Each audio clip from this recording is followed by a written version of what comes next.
നിലമ്പൂരിലെ കണക്കുകൂട്ടൽ പിഴച്ചെന്ന് CPIM സംസ്ഥാന സെക്രട്ടേറിയറ്റ്. ശരിയായി കാര്യങ്ങൾ വിലയിരുത്തില്ല എങ്കിൽ വലിയ തിരിച്ചടി ഉണ്ടാകുമെന്ന് P. രാജീവ്. അർജുൻ രാജ ചേരുന്നു വിവരങ്ങളുമായി.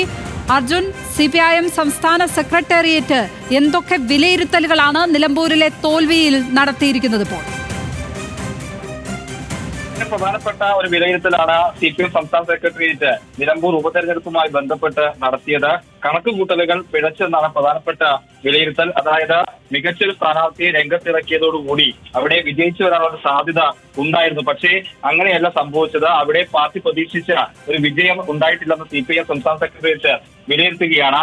ഉന്നയിച്ച രാഷ്ട്രീയമായിട്ടുള്ള തന്ത്രങ്ങൾ ഉൾപ്പെടെ തിരിച്ചടിയായിട്ടുണ്ടോ എന്നുൾപ്പെടെയുള്ള കാര്യങ്ങൾ പരിശോധിക്കണമെന്ന് വിലയിരുത്തലുണ്ടായി. ശരിയായി കാര്യങ്ങൾ വിലയിരുത്തിയിട്ടില്ലെങ്കിൽ വലിയ തിരിച്ചടി ഉണ്ടാകുമെന്ന് P. രാജീവാണ് പറഞ്ഞത്.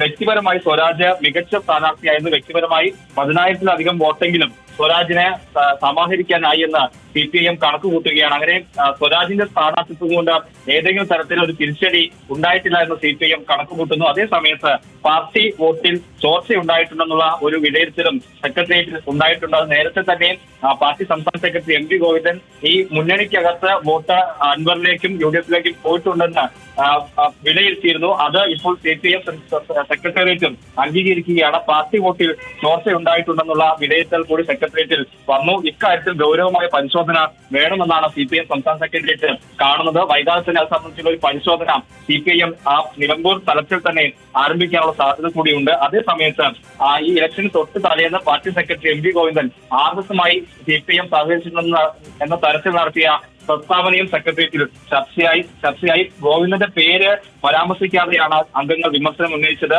വർഗീയ ശക്തികളുമായി ബന്ധമുണ്ടായിരുന്നുവെന്ന് പറയാൻ പാടില്ലായിരുന്നുവെന്ന് MV ഗോവിന്ദന്റെ പേര് പരാമർശിക്കാതെ വിമർശനം ഉന്നയിച്ചു. അത് ഇളവരം കഴിയുമ്പം P. രാജീവുമാണ് അത്തരത്തിലൊരു വിമർശനം ഉന്നയിച്ചത്. അത്തരത്തിലൊരു പരാമർശം നടത്തേണ്ടിയിരുന്നില്ല എന്നാണ് സെക്രട്ടേറിയറ്റിലെ യോഗത്തിൽ P. രാജീവും ഇളവരം കരീമും പറഞ്ഞത്. പ്രധാനപ്പെട്ട കാര്യം നിലമ്പൂരിൽ CPIM-ന് വിജയപ്രതീക്ഷയുണ്ടായിരുന്നു. M. സ്വരാജിനെ കളത്തിലിറക്കി മികച്ചൊരു മത്സരം നടത്താനായി.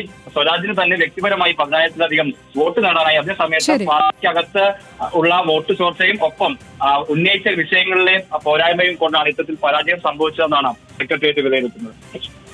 അർജുൻ രാജ, തിരുവനന്തപുരത്ത് നിന്ന്.